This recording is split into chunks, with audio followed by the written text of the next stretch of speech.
Hi! In front of me is Motorola RAZR 30 and today I would like to show you how you can add emergency contacts on this device.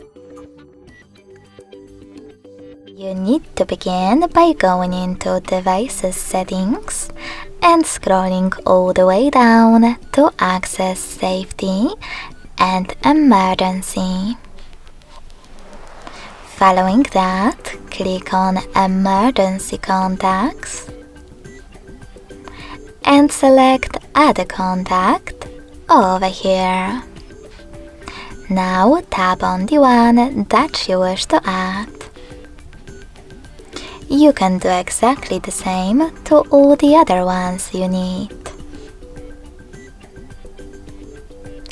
In order to remove one of them, click on this X next to the one that you wish to get rid of and confirm your choice in the pop-up.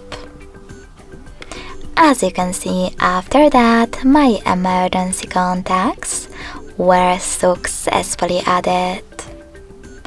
Thanks so much for watching. If you enjoyed this video, don't forget to leave a like, comment and subscribe. Bye!